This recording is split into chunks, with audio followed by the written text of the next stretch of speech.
I'm still technically living with an incurable disease. My father was diagnosed with multiple myeloma. I lost him last year too. I think just knowing that you came out of it, when do you say ki ab ho gaya, or do you still feel that am I enough? I think the I am enough is different from is there more to do? The hustler part of me that made me sick, that eventually led to being diagnosed with multiple myeloma, serious cancer. So hustling almost cost my life. I would have a fever of 104 on the set, and we'd call a doctor and he'd give me a shot and I'd continue. And you'd be appreciated for that. I was appreciated for that. Illness is a manifestation of your body crying out for help. Your body and your soul and your spirit saying, you didn't listen to me, so now I'm going to stop you. And that experience and working with my mind through the Tibetan Buddhist techniques that I found transformed my life. So, Lisa, I am so excited to have you here.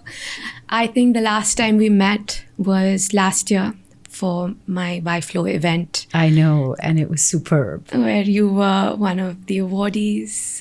You were the chief guest of honor as a woman of substance for Ficky Ladies. And I think I was just so inspired meeting you, talking to you. And kahin na kahin mujhe laga ki हमारी conversation अधूरी रह गई थी. I'm so glad you felt that, because I felt exactly the same. And, I want to again mention that event and how you contributed to that. And this is not like a, kiss ass thing, okay? I'm not doing that. I really, really was impressed by the event. But I have to admit, even today at 53, sometimes I stand with a group of women with these towering accomplishments, and I still feel like a little bit of a fraud. Wow. I feel like, why am I standing here?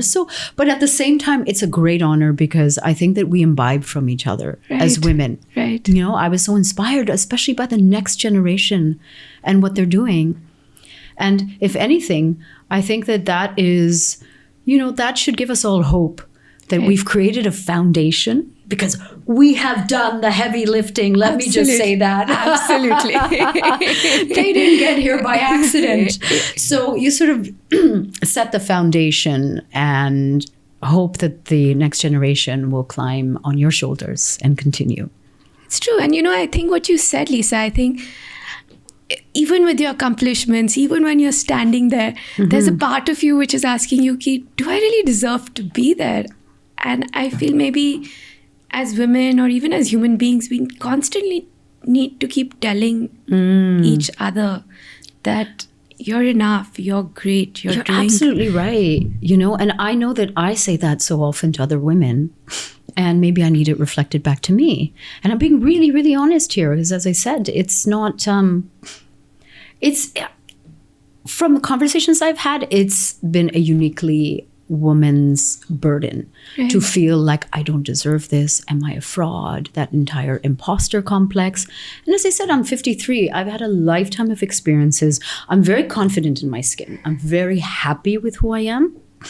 But there are still moments where I feel, should I have done more? Can I do more? And listen, the fire is still there. Yes. And in fact, if anything, it's grown even bigger. Yeah. I have even more, I guess, things that I have even greater purpose. It's just now it's mixed with purpose. It's not just raw ambition, like when you're a young woman and you want to get out there and eat up the world and show the world that, who you are.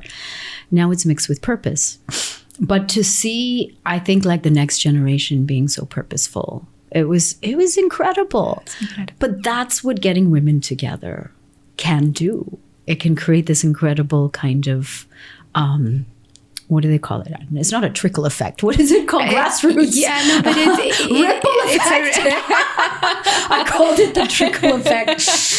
Oh, menopause brain. No, I agree. There's a ripple effect of, when people do things. But I think what I love with you saying is, being here, do you still question yourself? When do you say ki ab ho gaya? Or, do you still feel that am I enough? I think the I am enough is different from is there more to do? Is there more to do? Maybe never, because I think as human beings, we're wired that way, especially our mind. Now we can get into the whole mind, body, spirit kind of dimensions of us. Right. And when you're talking strictly about mind, the mind is never going to be satisfied. And at some point in life, you realize that, or you should realize that if you haven't yet. Yes. And that's okay. It's the nature of the mind to crave and to have desires and to push yourself and be critical and analytical. So one wonderful thing is at some point, it's important to stop and explore the other dimensions, because really that's where the treasure is contained. And I think life pushes you in those directions necessarily in order that you have no choice but to explore the other dimensions of your being. I'm talking about your spirit or psychologically, mentally.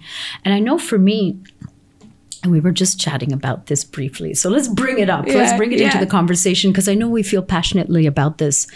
At a time in my life when everything was perfect on the outside, I was feeling really hollow on the inside. Nothing was fulfilling me.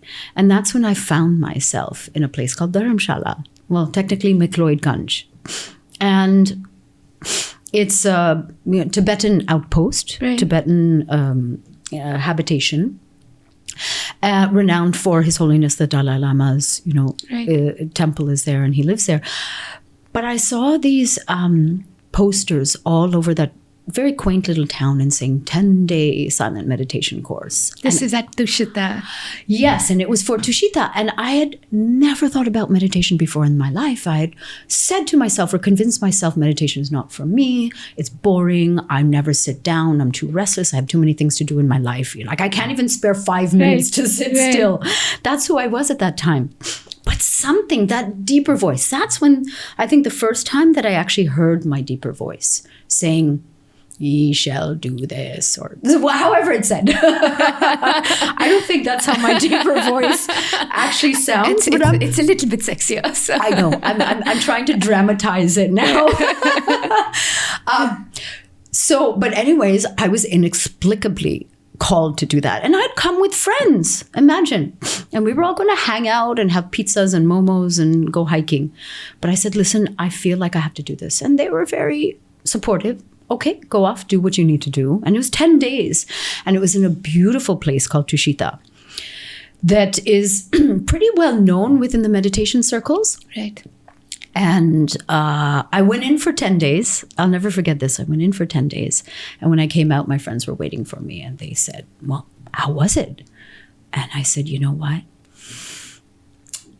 It was the most horrible thing that I've ever done in my life. And I need to go back. No way. Because sitting with your mind when you haven't done it before in the beginning is really tough. Why do you think we're living in a world of distraction?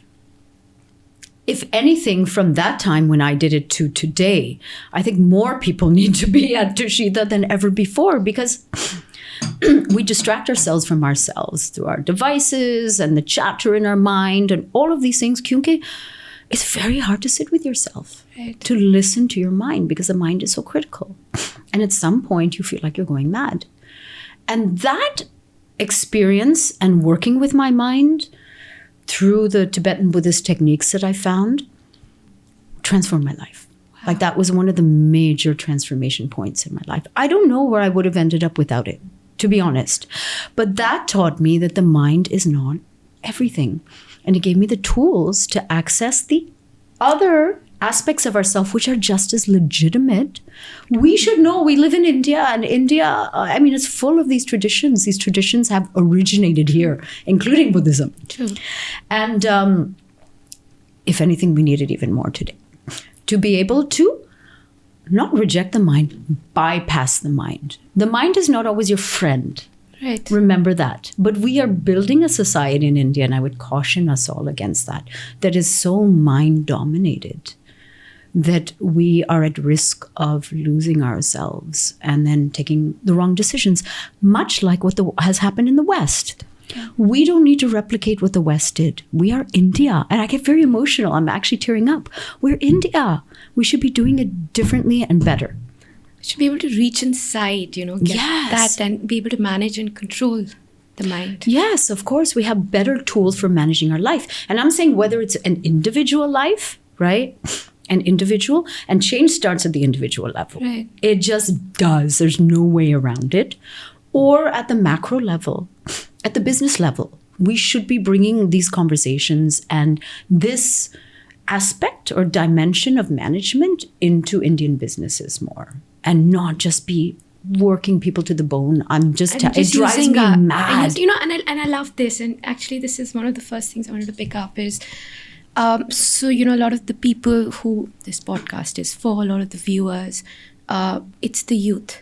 This is something that I worked with for years and years. I know. Has been the Indian youth that are trying to make their lives, that are trying to skill themselves, they're trying to become successful. Sure. And Lisa, there's this, and again, you are someone who has been at the height of fame, right? I remember in the 90s and I remember in the 2000s fighting with my husband because after Okay, real talk. I'm sorry, but I can't tell you how many of my friends today told me I hated you in the 90s. Like, you were my dushman. It was like, I didn't even want to get to know you. That was because of my husband. There was Afreen, and there was my husband. And I was like, it's very surreal because it feels like that's like some break off part of myself, that is out there. Like even today, he's like, "You're going to interview Lisa?" I was like, "Yes." So great. You see, from dushman to allies. Imagine, enough time goes by, you turn around. Yeah. So you come from this place of just, and people today wouldn't understand that, but that was just intense stardom. I know. Where it was just it's very hard to convey to, I think, today's youth, because the world has changed so much. Yes. You have so much access to images, but in those days, when you only had magazines, you had no internet, definitely no social media. No phone. Our phones were attached to the wall. I have to explain that to my kids. Right. Sufi Soleil, the phone was attached to the wall. They're like, what? My 6-year-old are side-eyeing me. So it was such a different world. There wasn't the exposure. So just to give context, when you're, I don't want to put it this way because believe me, I'm not, it's not that I think I'm great. It was a time and a place. It was timing. It wasn't about me. It was about destiny. But imagine, someone has explained this to me. Imagine you're living in a black and white world. And then all of a sudden, this red swimsuit shows up.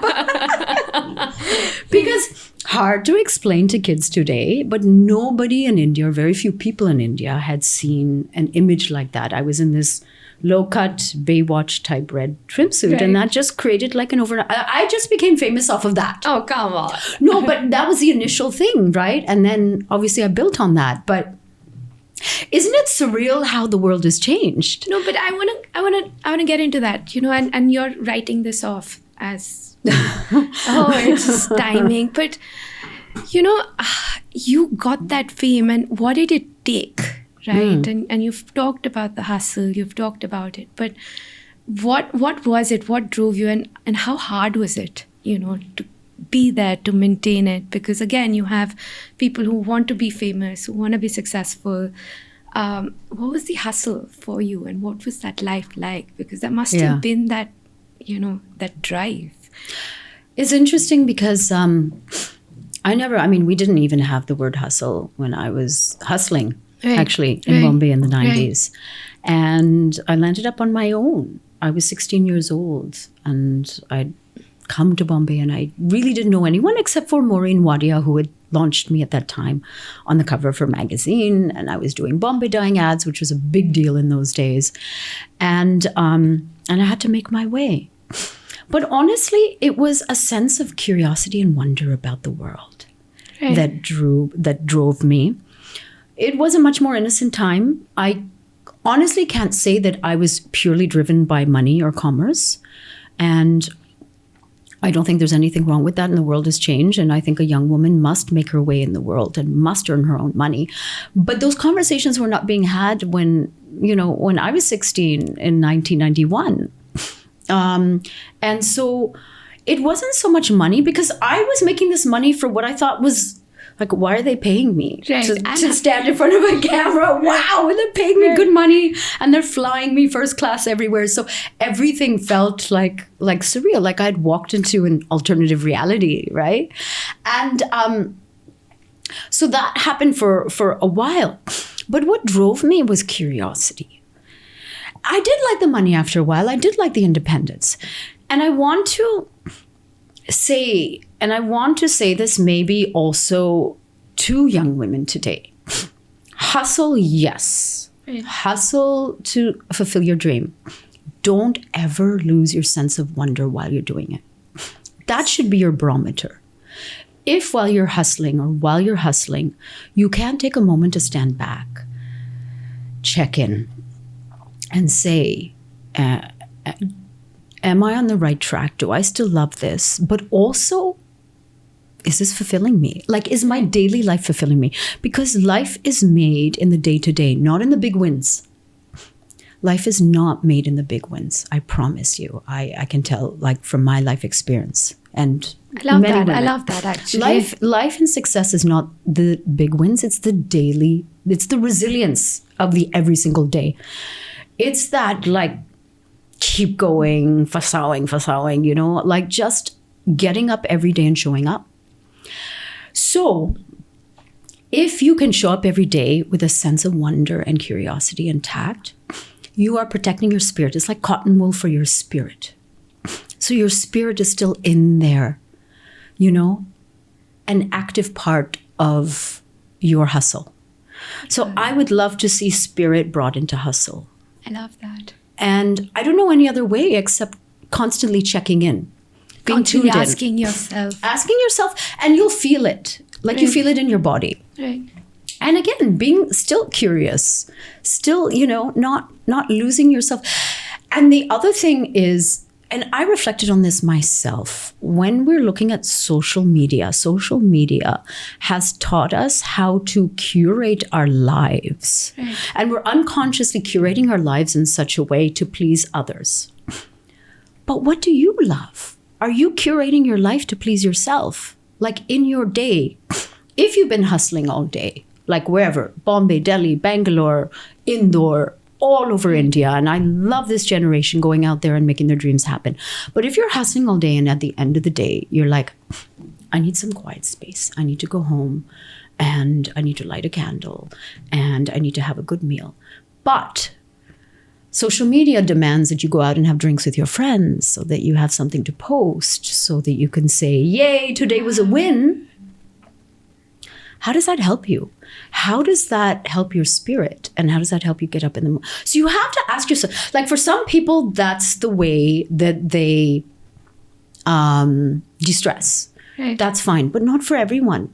But if you're feeling that pressure to do things that are not aligned with who you are and are taking away, draining your energy, stop. It's easy. Just stop. Well, it's not easy.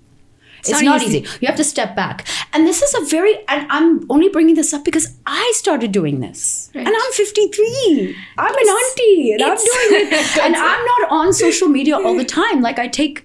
But social media is kind of, it's molding us in such insidious ways. Absolutely. On so many levels that's why you also have to like step away, but look at like, am I doing this for my taste and my well-being, or am I doing it for the gram? I just wanted to pick up on, I think there was the incident with Air India. Oh, that you spoke out against. Yeah. And again, I'm so happy that you did. And I think, and maybe I don't want to talk so much about the incident, but I think what I want to talk about is the importance of people with a voice talking about things which are not okay. And, and do we very, very often are convenient about it, and we don't really talk about things and issues that need to be addressed or spoken about. You know, if this happened with you, this has probably happened to maybe So many a other million people. other people. Exactly. And people just accepted that, or went ahead with that. So I just want to talk about the importance that people with power have in terms of taking responsibility and talking about issues and things which are not correct or in line, and using your voices effectively, mostly. Yeah, that, of course, that's really, really important in today's world. And I mean, certainly there's so many other people with, much higher profiles and even more power, and they're using their platforms wonderfully. And I love seeing that. And so I think we all feel encouraged. I have always been someone who speaks truth to power, whether it's worked out for me or not sometimes. And at the same time, I've mellowed, and I know where to pick my battles. And I do feel I will use my platform, and I mean this sincerely, not only when it just benefits me, like I'm in a tangle and I have to deal with an airline to solve my problem, but because ultimately, let me also say, my problem wasn't solved, which is fine. Right. That was never the issue. But you raised it. Yeah, the issue was for me that if I have been caught in this situation, which I feel is legitimate, Right. and where another airline responded positively, Right. and Air India didn't, for something that a lot of people go through. People get sick. You have to cancel flights for sickness and illness and emergencies. So everyone should be aware of this. Absolutely. If there's some fine print or some issue that Air India is not publicly saying that we don't accept medical emergencies as a legitimate way of canceling a flight, that's a big issue, because every other airline in the world, to my knowledge, does. And Emirates was okay with it. And Emirates was fine. Right. Everyone's Without okay. asking further, Yes. as soon as I submitted my medical documentation, they were fine with it. So for me, that's more like a public service announcement. Like, hello, in case you don't know, you should be aware. that this is happening. And again, it comes back to what you said, as corporates, as businesses, we need to start putting... We need to start. And let me also be fair, because I know everyone's been kind of like really, banging on about Air India. I've had very good flights on Air India as well. I've had them in the past respond positively. In this situation, they didn't. That's okay. And again, my point was still just clarify the fine print. Right. Come from integrity. Coming back to integrity. Come from integrity. My point is that Air India generally now is open to at least receiving, feedback. Yes. And I think that's positive. That's a step forward. They should be. I'm sure they are receiving all the feedback, and change takes time as long as someone is listening.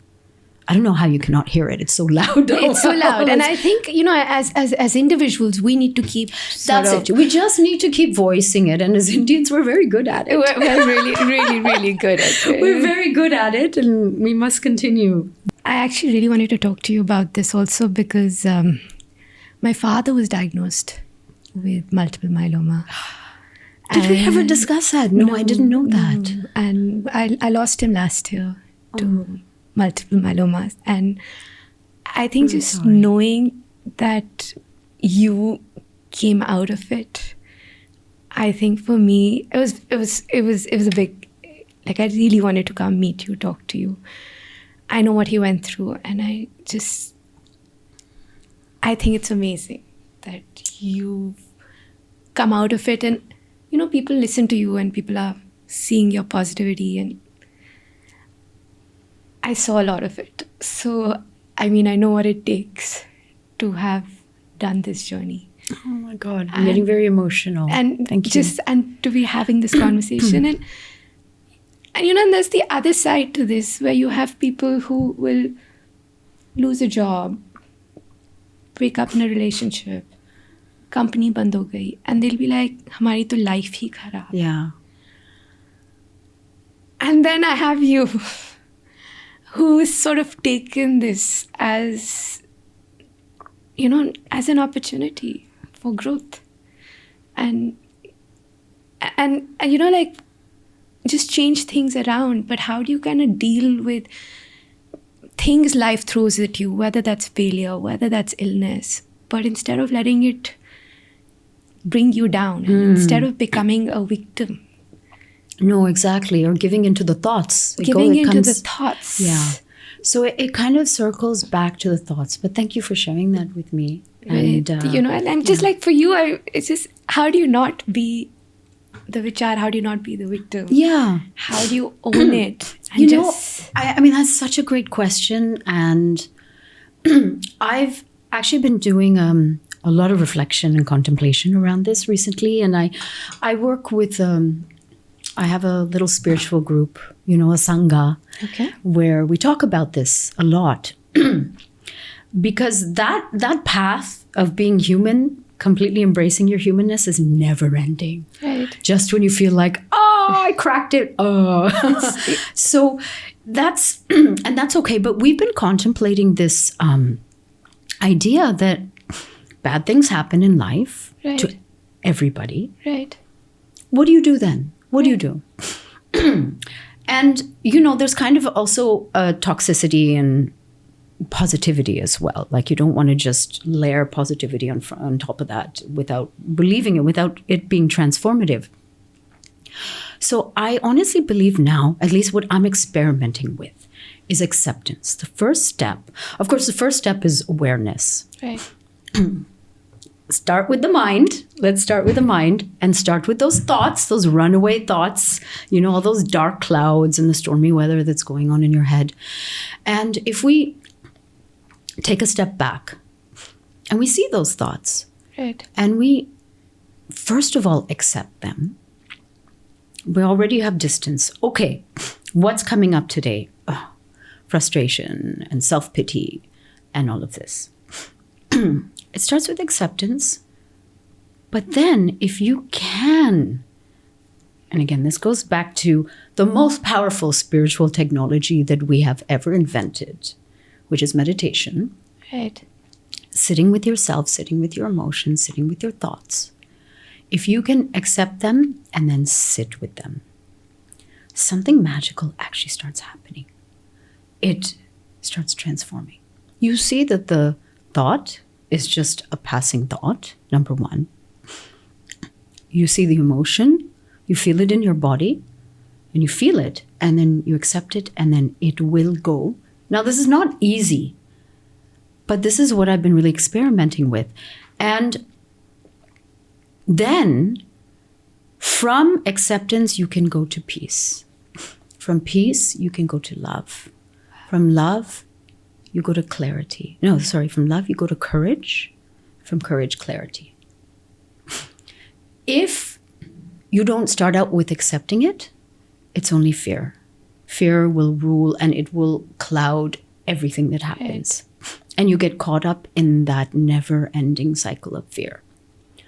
So try it. I think it's something to experiment with, and not even with the big life events, with your everyday events. It's really transformed a lot of things for me. And it takes practice to start implementing it. And what's interesting is that every single time, and Ace, I don't know about you or me, but every single time I've been at a crossroad, every single time something has happened in my life that has been, breaking the current flow of life. So something very simple like an employee leaving, or something breaking up at work, or something with work, family, anything. I feel at some point it is then a chance to grow, because what you're saying, if you can settle down, accept it, and then start taking action, you'll actually see that you're better off than what you were before. I love that you said that, and I love that you've been embracing that. I think that's why we connect. Yes. Someone once said to me, they said that if life is really built on a system of beliefs, choose your beliefs wisely. It's actually simple. And sometimes when you choose a belief, you don't have to believe it to begin with. Oh, lovely. which is a really interesting concept. We tend to think that beliefs are things that we have reinforced, and we do reinforce them over time. But if you choose to believe that things will work out, that I think the science today will back up the fact that that'll change your entire biochemistry, Beautiful. and internally and externally, and things will show up. What do you think that, do people need to be working? Do they need to be at home? Or what would your 2 cents on that be? How can you be motivated, actually, if you're exhausted? Right. Mentally and physically? How are you going to give your best? You're just literally a cog in the wheel. And I also want to say the Industrial Revolution happened in Britain. Right. And it marks it marked a very drastic separation of humans from their natural environment into factories. Right. And everything has been built afterwards on that, including education, including corporate structures, so that you're just a cog in the wheel. So why are we following that model? That's not us. That was invented in the West. No? And do we really need to be manual labor? Yeah. Even if you're using your mind, use it in a place that you can really help your mind grow, develop, be at peace, actually come up with new ideas, be creative. Like, it's just that's a dangerous mythology to put out there, basically. Right. And look, everyone's built differently as well. Maybe for some people at certain stages in their life, 70-hour work week is easy breezy, and they're very, very purposeful, and they're mindful, and they're motivated.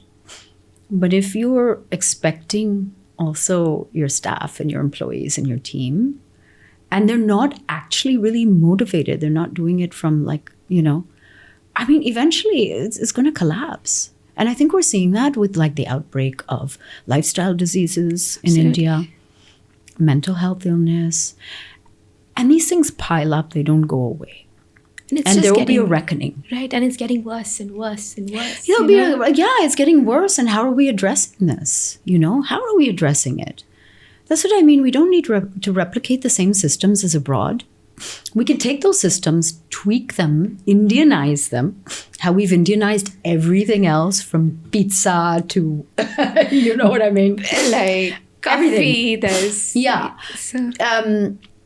And make it our own version. And we should be having those conversations as well, I feel. I would love to see that. I would love to see that happen in India. I'm sure there are conversations around this. I'm sure there are. It's a vast country with great minds. But I'm just putting out there what I would love to see.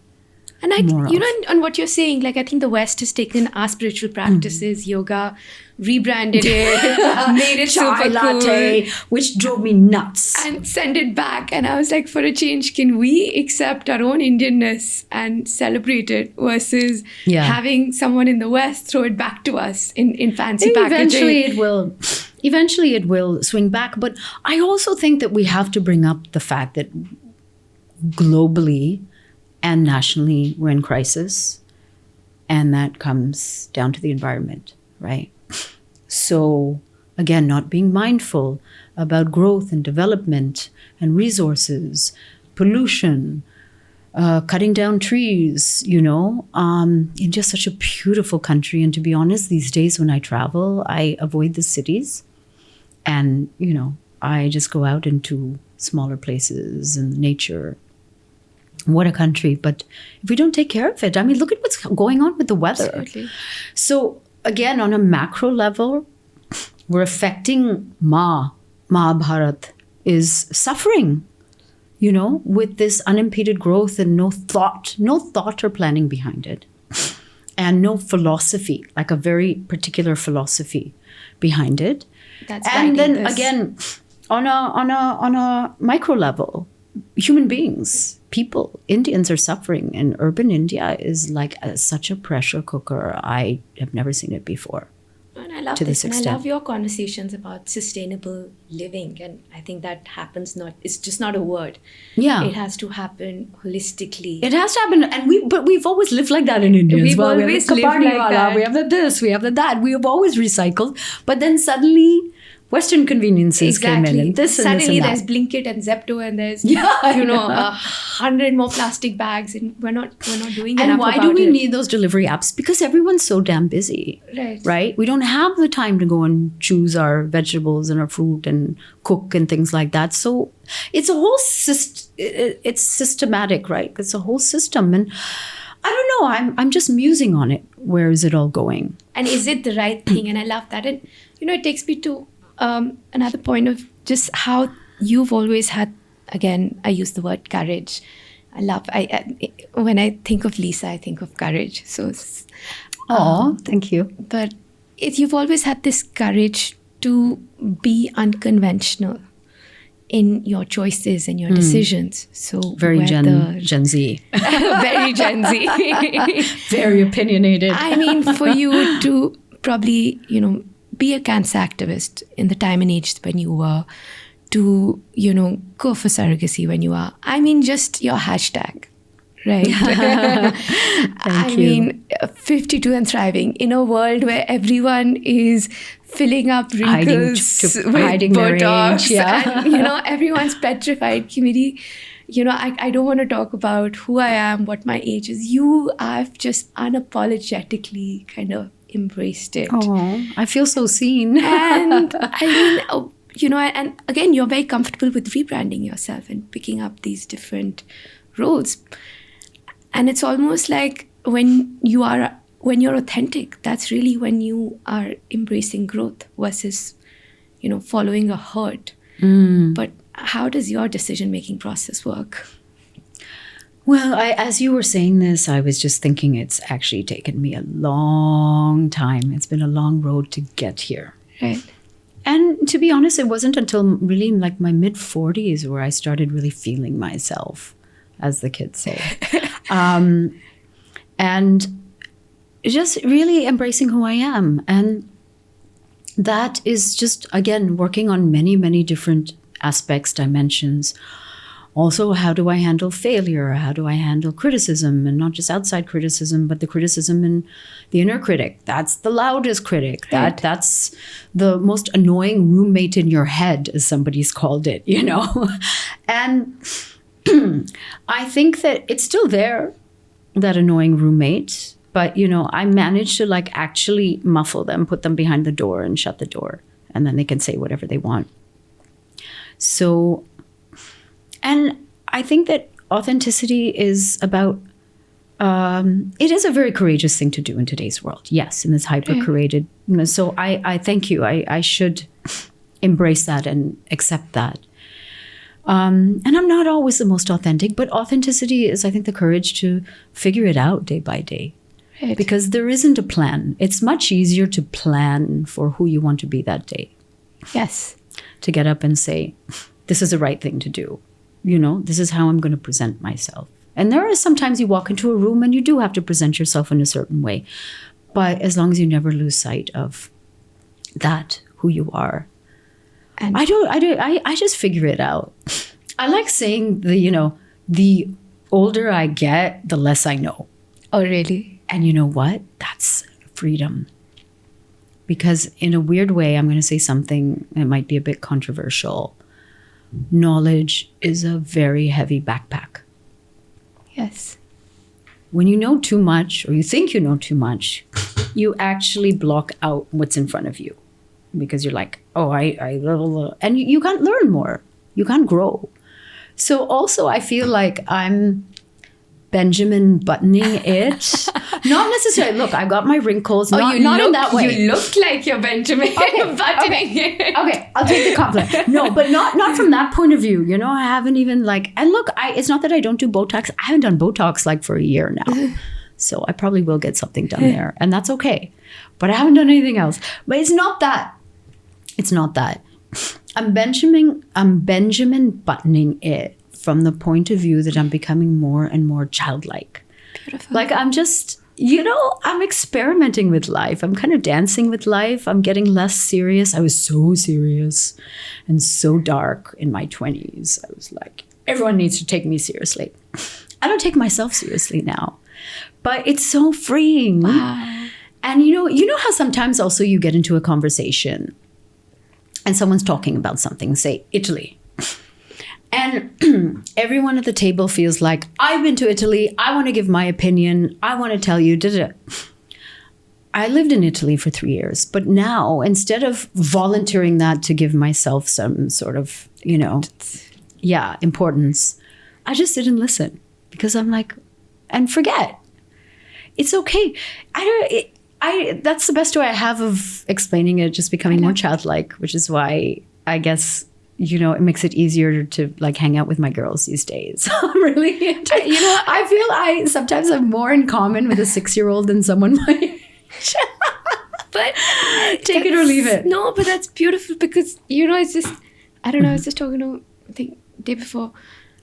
Every time I've met anyone who is deeply spiritual or evolved, we met Swami Mukundanji. Oh, wow. I met Rinpoche Palagam. Gauranga Das ji.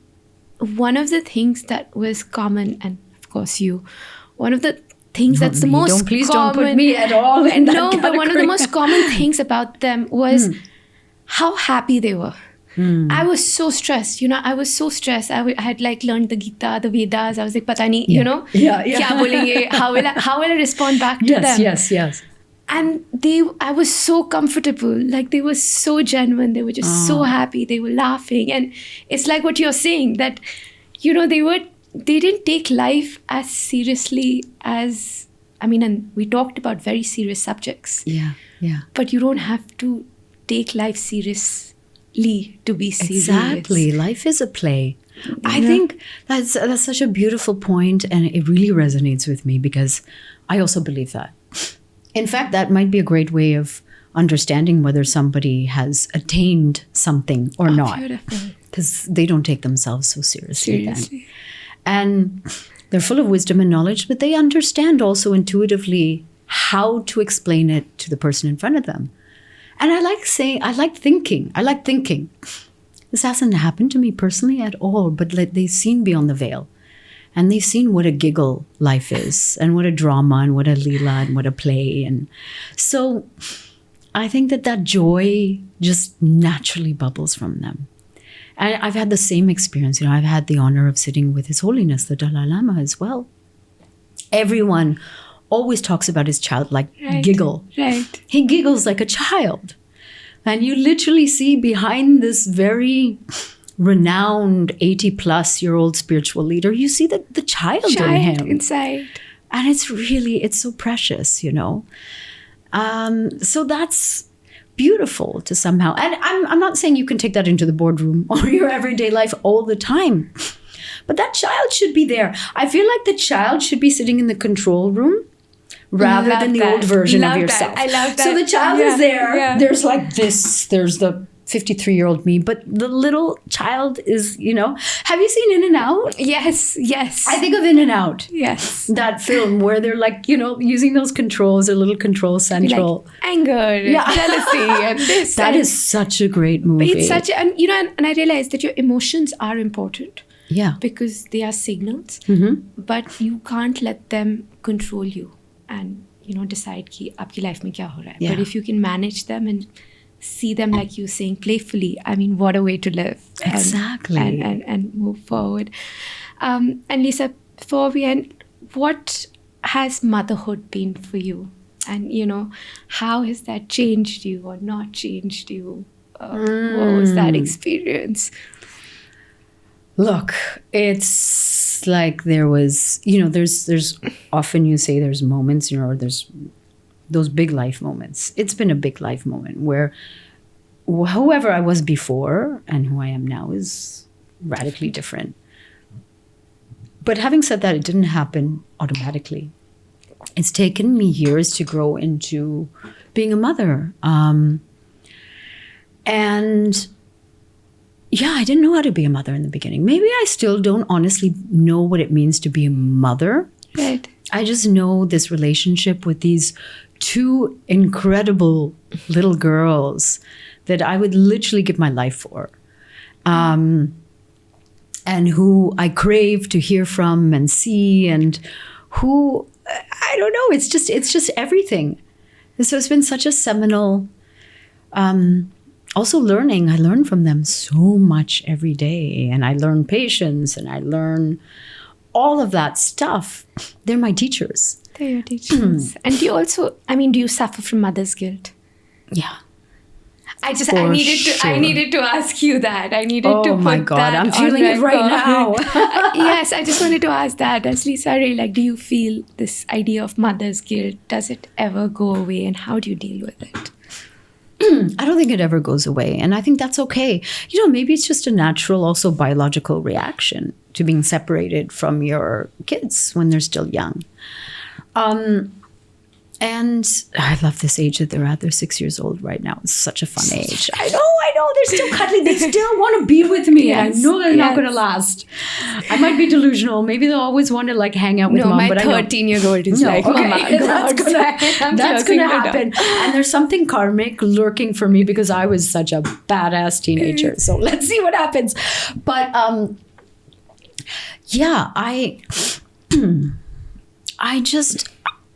I want to soak up every moment.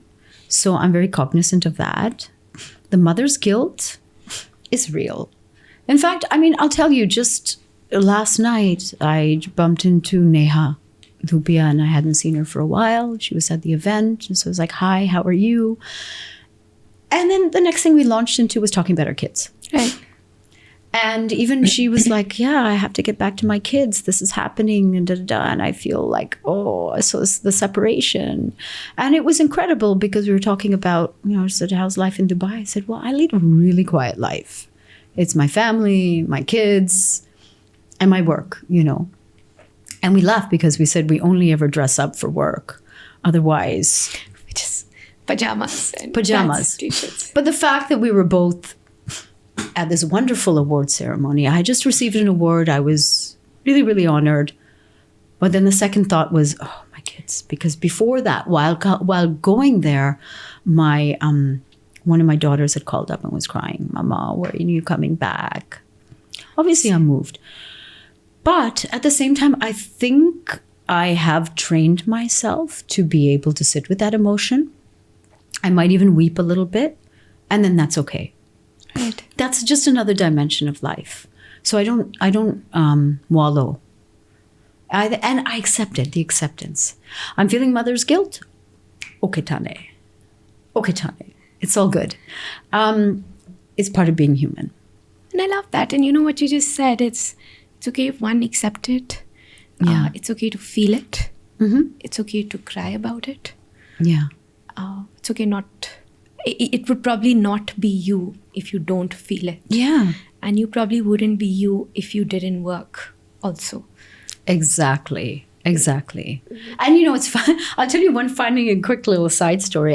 My kids have basically not seen me really working. When they were tiny and we were in Bombay, I used to sit on my lap when I was getting makeup and hair done and stuff like that. They won't remember any of that. So they basically are very confused. Like why sometimes in Dubai, maybe somebody will come up to me and want to take a selfie or a picture. They're like, why, Mama? Why? Because to me, I am just Mama. I have no life around that. They don't really have a concept. Now they're 6, they're starting to understand why. Okay, Mama's working. Mama actually does work. Because when I'm in Dubai, it's a very domestic life, right? So they think Mama is like Vela. She does nothing with her life. Mama makes money, what? But that's Papa's job, right? I do want them to see a little bit of that fiery, ferocious aspect of me. Right. As they're growing up, especially because they're girls. I want them to see that. And they're kind of, aware of it, but they're never going to see the full-on part of that. So, I make sure when I'm working, I call them and I say, okay, Mama's getting makeup and hair done. You know where I am. You know which city. I was very special to be calling them from Kolkata because I really want to bring them here. Oh. Baba is from here. I have such a strong connection with the city, although I haven't recently spent that much time. So I wanted to explain that to them. Mama's in Kolkata, Oh, Dadu's from Kolkata. Yes. So we want to come also. So I love that. It's nice. So I try to incorporate that. And that also gives me an extra boost when I can somehow involve them in little ways in what I'm doing. I love that. And that's such an important message for all of us, and Yeah. for all of us to keep feeling and continue doing what we're doing, because I think it's important to really change the narrative. Yeah. The change comes from within. Exactly. Accepting that and being okay with that. Exactly. And still doing that because... And still, and saying, okay, this is what it means to be a working mom.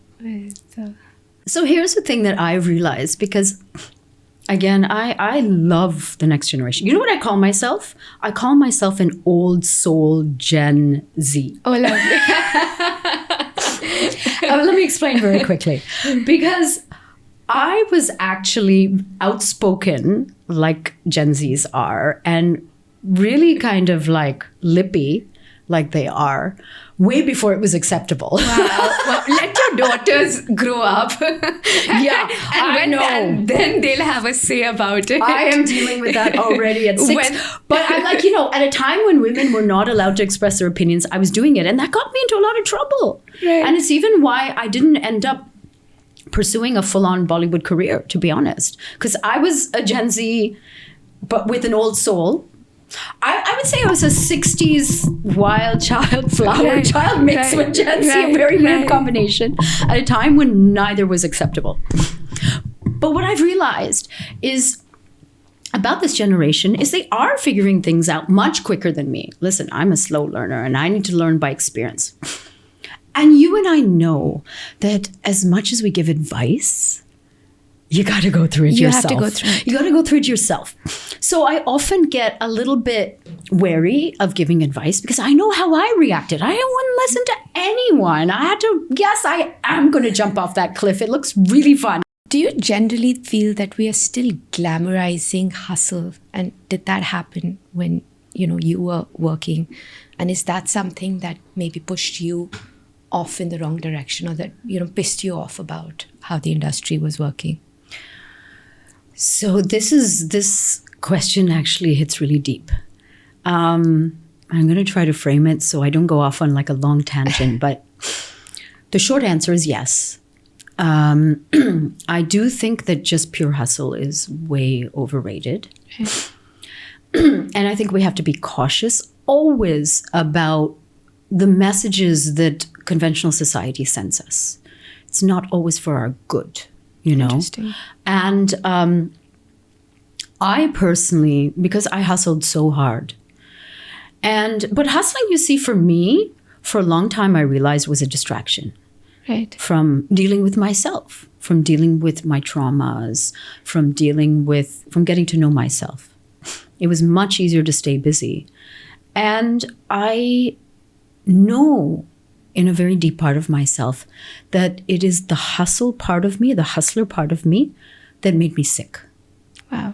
That eventually led to being diagnosed with multiple myeloma, serious cancer. So hustling almost cost my life.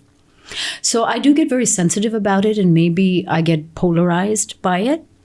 So I've tried to come back to a more balanced view of it. It's just I know how damaging it was for me as a young woman. I'll tell you also why. Because the more that I hustled, the more I sacrificed my voice, the more I sacrificed my body by shrinking, by, attaining the beauty standards of the day, right. Which led to eating disorders and, body dysmorphia. The more that I overrode my body's signals by working so hard that I would never, I would have a fever of 104 on the set, and we'd call a doctor and he'd give me a shot and I'd continue. And you'd be appreciated for that. I was appreciated for that. That's what got me the applause. What a hard working. What a hard worker. Don't we hear that? Wow, what a champ. She was sick. He was sick, but they're still at it. Isn't that, effed up? Yeah. Like, what is wrong with us? What is wrong with us? Why are we celebrating, people who are literally, driving themselves into an early grave? What is wrong? Right. And just because society is saying that, don't you think we should use our own logic to say, this is not right? This is not making sense. This doesn't make any sense. Society should be like, buddy, don't be here, go home. Yeah, go home, take a rest. You'll come back better. You'll be, like just now I've come back from a 7-day retreat and I go, at least once a year. I used to go more often before I had kids, but you know what it's like, mama, right? Yes. And it's my one non-negotiable. These days, I'm almost never away from my kids for 7 whole days. And now it's cumulatively 10 days. But I know I'm going to come back better. And I know that, that attention and care is going to rebuild me, in every way. And I'd rather do that like a little bit of time every year than hit a wall suddenly again. And I have to be like, I'm still technically living with an incurable disease. Absolutely. My disease is not cured. Although in my head it is. That's a different thing. That's a different story. In my belief system it is. But I have to be very, very vigilant and put myself first. And I also feel that things like becoming ill. Illness is a manifestation of your body crying out for help. Your body and your soul and your spirit saying, you didn't listen to me, so now I'm going to stop you. So you have to listen to me. And that's really what happened to me. That's how I think, I've never been bitter or frustrated with my cancer diagnosis. To me, there is a dimension in which it made sense because I just was not listening to my body. My body was knocking on the door, and finally I had to just literally knock down the door, and the door fell on my head because I wasn't listening. So now that I have a second lease on life and I'm thriving, and I feel that this is actually my most fulfilling phase of life, I would be a real idiot if I went back to those old patterns, or if I didn't learn from it, or if I didn't transform, or if I denied, myself the self-care that I deserve doing this. So finally, if you had to make a movie on Lisa, what would that be? No. Oh no, you left the toughest question for last. I really don't know. I don't know. What would your title be? What would that movie be about? What calls out? I would say,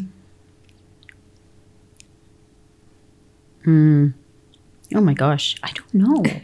I'm stuck. It's like brain freeze. I'm just wondering, is it going to be Lisa, the supermodel? Is it going to be... from that point of view. Oh, no, but what would that movie be about? Like, what do you think? What's the title of the movie? I would love is a journey through Lisa's brain, but it would be psychedelic. Oh, wow. I love that. It would be sci-fi. I love that. It would be out there. It would put Dune to shame. Let's put it that way. Oh, beautiful. I have Dune playing in my head at all times. No, I mean, seriously though, I would love to highlight, again, the very parallel, quiet, spiritual path that I've been on. I think that would be much more interesting. Beautiful. Because I do think I've done very interesting things in my life. I have had an interesting life. But so have many people. I would love to see more exploring the inner world because we just don't talk about that enough. I love that. Through the brain of Lisa Ray. Yeah, I think Dune Part 3. Dune Part 3. It's a wasteland. Lisa, this has been so enlightening. I've had such an amazing time. There are so many takeaways for me. Oh my gosh. I and think, from you too. Most of all, being childlike, I think being courageous. Which I sense in you, by the way. That's why I brought it yes, up. And just being so courageous, being unconventional, and taking out the time for being here, for sharing this